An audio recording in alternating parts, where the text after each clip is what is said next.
Welcome to Bear Lifestyle, the podcast where we speak up and speak out about all taboo topics to make them normal and acceptable. I'm your host, Simona Spark, a best-selling author, international speaker, transformational coach, and so many other things. Beyond anything else, I'm a woman who stopped following other people's rules and started creating my own. In this space, we are ready to get naked by stripping away insecurities and judgments and all kinds of limitations and reaching in for the essence of who we really are bare. Beautiful, authentic, real, and ever evolving. Please join the conversation by sharing with us your insights and your questions. You could email us directly to transformation@simonaspark.com, or you could DM us on Instagram at Simona Spark World. Thank you for joining me today. Let's begin.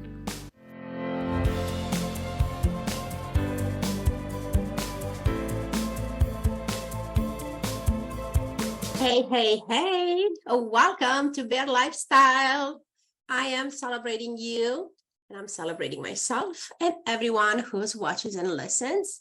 I am celebrating with blueberry tea. Cheers. Hot. Very excited today. Very excited to talk about rejection. And it's my intention to give you a perspective that hopefully will have you look at the whole rejection feeling differently. And even better yet, to don't feel rejected ever again. How that sounds. So let's look into what's happening when we feel rejected. As simple as somebody just saying no to us, right? And I want to invite you to look at a few different parts that went into that yucky feeling of rejection, right? One very important part is one's personal boundaries. We talked about this many times before. If you are clear on your own personal boundaries, and if you reinforce them and you communicate them clearly, then you don't have to hold them, right? They're like so clearly communicated and expressed in the right time that you don't have to hold them. They just stand on their own. You just have to say it and it's done, right? So what happens when we have clear boundaries? First of all, we decide on a new boundary because it's our job and our responsibility to protect ourselves, to protect our own being. So every time we feel threatened, physically, emotionally, on every other level, it's a signal that we need to bring a boundary into that space. So once we have it and it's communicated, what happens when we do it? It's some kind of sort of no. Where the boundary is, right? So now you are doing that, stay with me, and I'll think about the other person that you are communicating your boundary with. The other person might feel rejected, and you know how that feels because you've been there. And rejection has absolutely nothing to do with one setting their own boundaries. In fact, setting boundaries, it's an expression of love. I know I said this before, and I know I'm going to say it again. Setting boundaries is an expression of love. It's an expression of love, letting the other person know what I'm thinking, what I'm feeling, where I'm at, what is good for me and what is not good for me, right? So probably, most likely, you've been in a situation on the other side of the table, right? When somebody set a boundary with you or simply say no to something that you ask or you desire and you felt rejected. There is no need for that.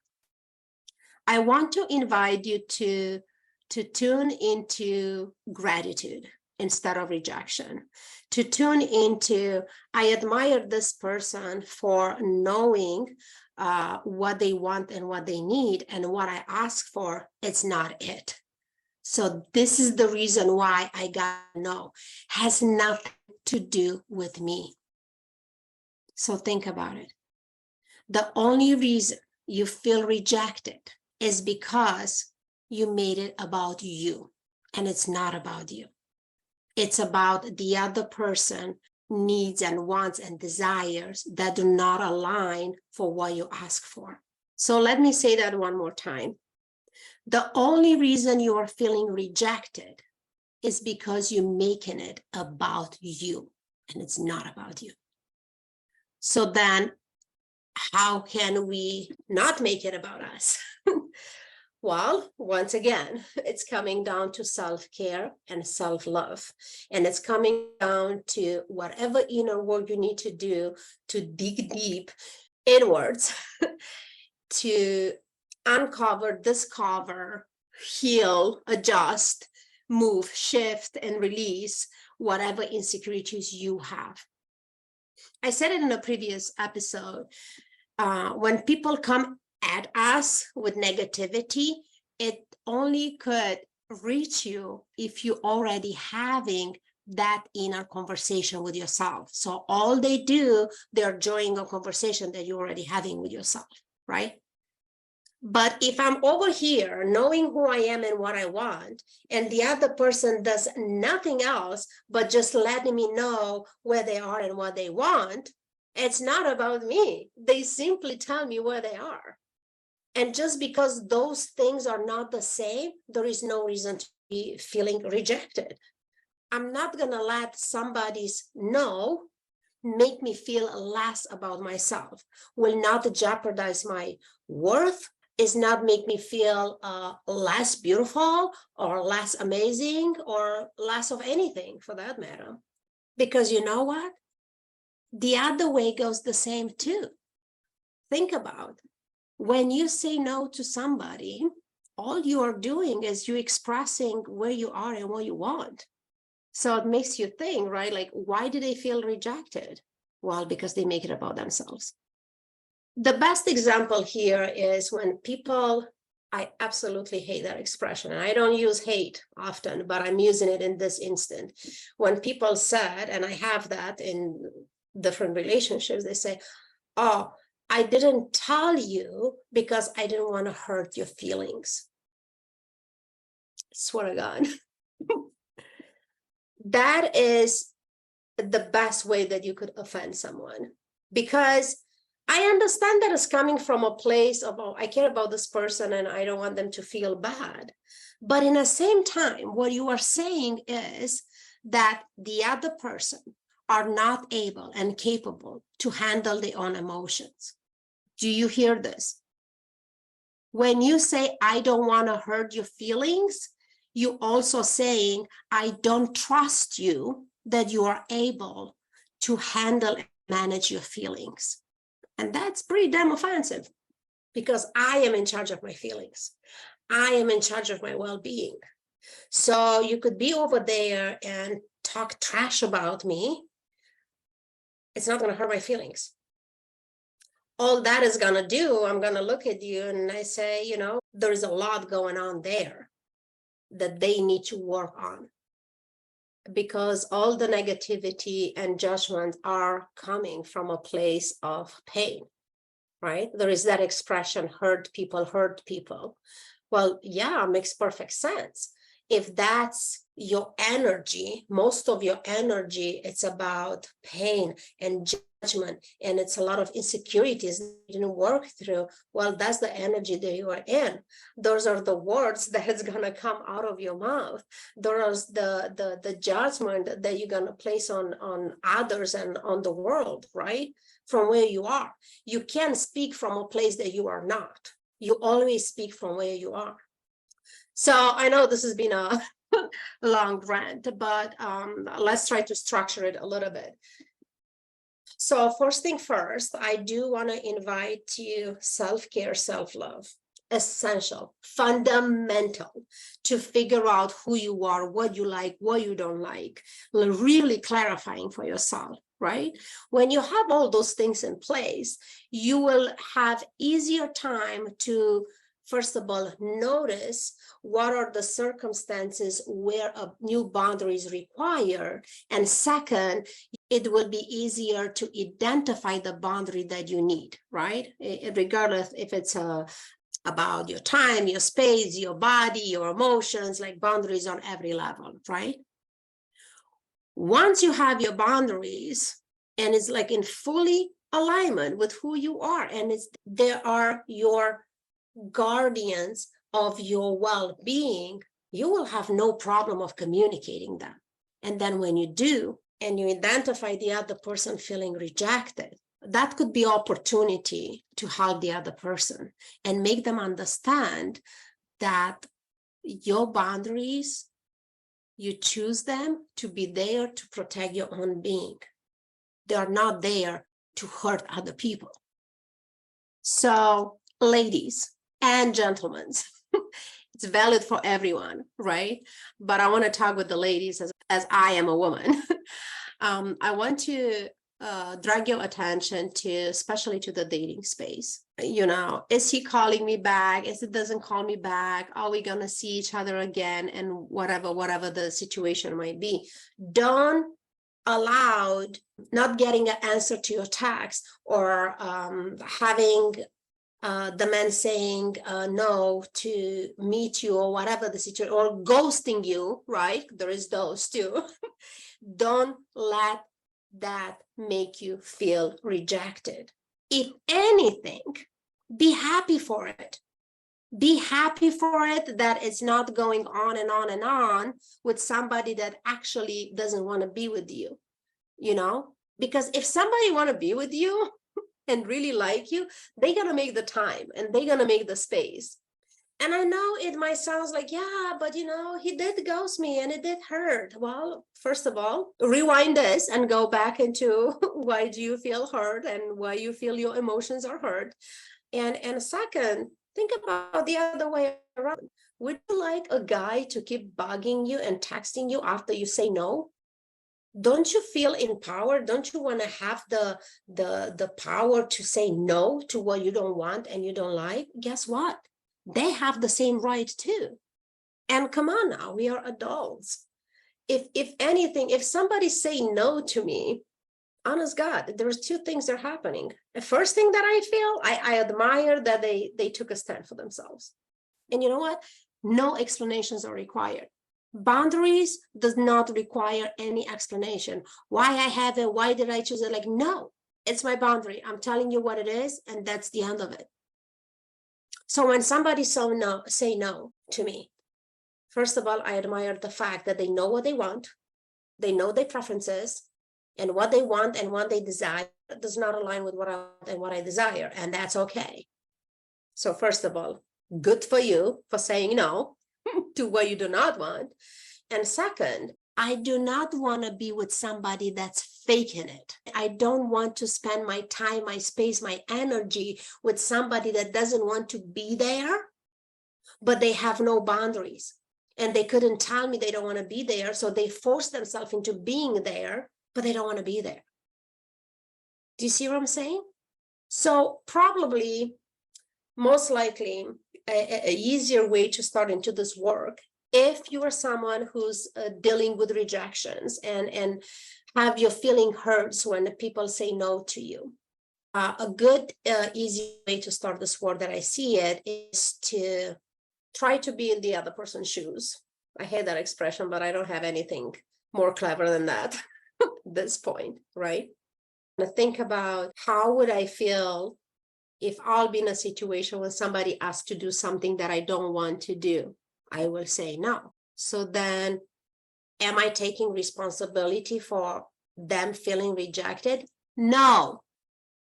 No, it's not your responsibility how they feel. It's their responsibility. And same goes for you, my friend. It's not my responsibility that your feelings are hurt just because I have boundaries. But you know what? It's a pretty damn wonderful, amazing opportunity to look in and to make the decision of, I'm in charge of my feelings. Nobody could hurt me. And it's not to say that, like in a dating space, if you like somebody and they don't like you back, it doesn't feel good, right? But it's no reason to feel rejected. It's just to say it's not a match. Or do I want to keep this space occupied with somebody that actually doesn't want to be with me? And here is another guy orbiting my planet that they cannot come into my space because the space is occupied, right? Think about it. So nobody could hurt my feelings. And even if the situation and the circumstances are tough, I am in charge of not feeling rejected. And how do I do that? Not making it about myself. In fact, being grateful and admire the other person, they know how to take a stand for themselves. And that I applaud always, even when I don't get what I want, because I still get what I want, but it's not from this person. So we want to invest trust in other adults that they are capable and able of managing and dealing with their own emotions. And we're not going to be working around like scared little girls. I'm not going to express my boundary here because, you know, he might get upset or she might get upset. And look, it doesn't matter if it's a partner, if it's a family member, if it's a friend, same thing. It doesn't matter if you're a woman or you're a man. It does not matter. It's about identifying what is it that you want, your desire, what are your preferences. Ensure that you have boundaries in all spaces. Ensure that your boundaries are clear and precise, that it's protecting your well-being, because that's your responsibility. And then when in a situation that you need to express your boundaries, go ahead and do it. And then invest trust that the other person is able and capable to handle their own emotions. If they're not, it's not your responsibility. It's as simple as that. So that is my rant for today. I hope this perspective will help you. And as always, I want to invite you to take all this and make it your own. See the pieces that are resonating with you. And if you're an adult, you have enough life experience that you might have collected some pieces that they just need to connect with this new perspective. And then you have your own insight. That is the power of the insight, right? With what you already have, with what you hear, how they click. So then you could make it your own. And if this is something that you would like to explore, I still have open free Bear Woman session. Again, open to everyone. Go in the description below and you could book it's an absolutely free session. It's a coaching session with me personally. And we could dive deep into what you might need support with. It could be the boundaries, how to identify them, how to express them. It could be like really identify like what is your preferences or what is it that you want. Any topic really, nothing is out of limits. The intention is always one, to help you tune in and pull out your bare essence and show up in your authenticity. And more than that, own it, because you have so much power. And every time you hide of this and that, all you do is just like you deem your power. And there is no time for that, no time for that. So I'll open in the description below. There is a link to my calendar if that's something that you want to explore on one-on-one in a private session. And also, there is another link for the Bear Bootcamp. But this is, I talked about this training before. I just opened it again last week. It's a free training, 5 sessions that really, it's walking you through the self-care and self-love, going through the bear experience, like being beautiful and authentic and keeping it real, and how to express yourself and allow yourself to ever evolve.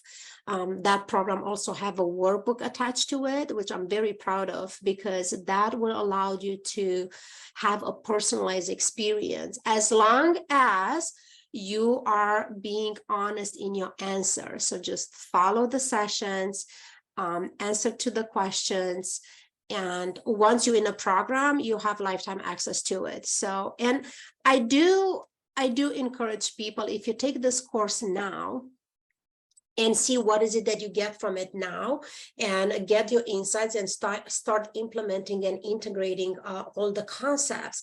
And then I do want to invite you, like sometimes 3-4 months from now, to go and take it again. It's absolutely phenomenal when you go and you take it again and you print out a fresh new workbook. You get to see your own evolution, and it's freaking amazing. It's freaking amazing to see how much you had evolved in 3-4 months just from implementing and integrating the concepts that you get from the program. And another thing that I want to guarantee you, when you go second time around, you're going to hear things that you didn't hear for the first time. Why? Because you're more evolved, you're ready to go deeper, so then you hear the deeper concepts, and then you could take it again. So this is the reason why in my academy, Spark Transformation Academy, once you get into a course, you have lifetime access, because with every course, I do not care what's the topic and how long or how short it is, or if it's free or if it's paid. If you go and you take it again months after, you get to go deeper and you get to notice your own evolution, and that's freaking phenomenal. So that's what I have for today. I thank you for being here. For those of you that have been following me for a while, I really appreciate for coming back. And for those of you that are here for the first time, I'm very, very happy that you find this space. And as always, I want to invite you to let me know in the comments or email me directly to transformation@simonaspark.com. Let me know about your insights. What did you learn? What do you agree? What do you not agree? And what are the topics that you're interested in? This is a space that I want to address all the topics. I know I said in a intro description, taboo topics, and taboo is different for different people. So let me know what are the topics that you are interested in. What is the conversation that you want to have, and we will get to it. Till then, I wish you having a bear experience, and I will see you next week. Bye. Thank you for tuning in today. Please follow, rate, and review your favorite episode and share it with your friends. I would love to hear from you. What inspired you? What triggered you? And what interests you? For more bear experiences, please go to simonaspark.com/bear. And for a daily bear inspiration, please follow us on Instagram at Simona Spark World. I can't wait to have you back. Until then, be bear, beautiful, authentic, real, and ever evolving. Lots of love, my friend.